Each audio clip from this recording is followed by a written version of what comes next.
Hey guys, my name's Joelle, and I wanted to share a little bit about the ways that Jesus loved and served everyone and how we can partner in some of those things with him as well. So, one of the core characteristics of Jesus is his huge heart and capacity for relationships and service.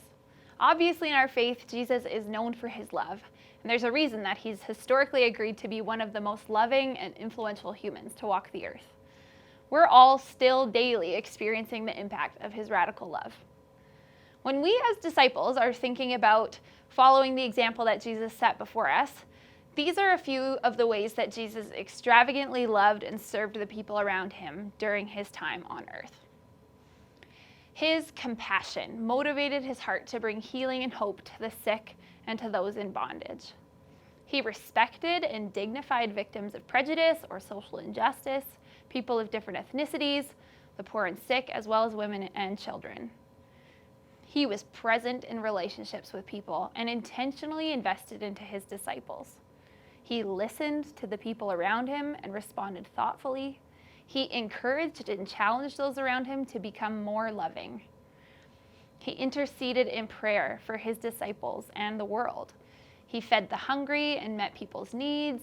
He served his disciples and washed their feet, as well as serving and obeying God the Father. Jesus says that the world will know his disciples by the way that they love one another.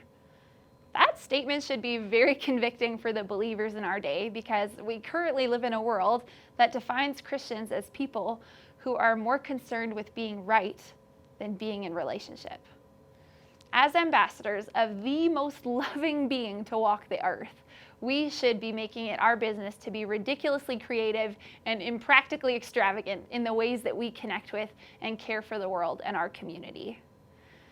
We are living in the legacy of selflessness and sacrifice, and it should be our imperative to model that to people.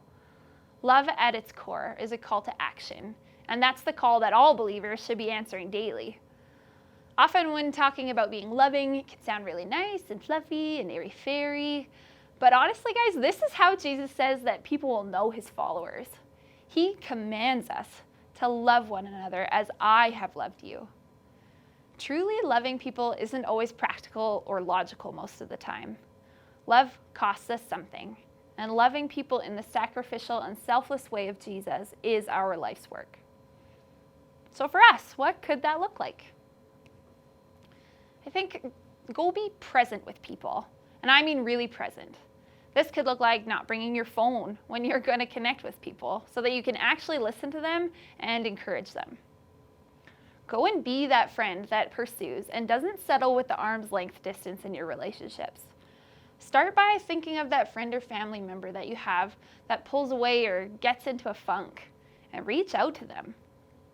Go meet some needs, whether they're in our local community or our global community. This could look like taking up an offering in your groups for people who are struggling, or partnering with a global outreach program. Or it could even look like serving a family by taking their kids for a night out. Go challenge some norms and make space for people who don't have any or haven't been given any. Go give dignity to those who seem undignified. Go feed some people. This could look like serving at the food bank or street angels. Go pray for the people in your life and make space to be available to both hear from God and then obey what he says, and be available to be with the people in our lives. Let's not overcomplicate this. The first step in loving people is knowing people. In Corinthians, it talks about how you can give all your stuff to the poor, but if you don't love them, then it doesn't even matter. Love and service go hand in hand. So let's make sure that we're getting God's heart of love and compassion for others as we go and serve our community. If you want to get really inspired in loving people in extravagant ways, I highly recommend checking out Bob Goff's books, Love Does or Everybody Always. And I can't wait to hear about all the creative ways that the people of Connect love and serve the people of our community. Let's go cultivate a reputation of loving without inhibition, because that's what Jesus did.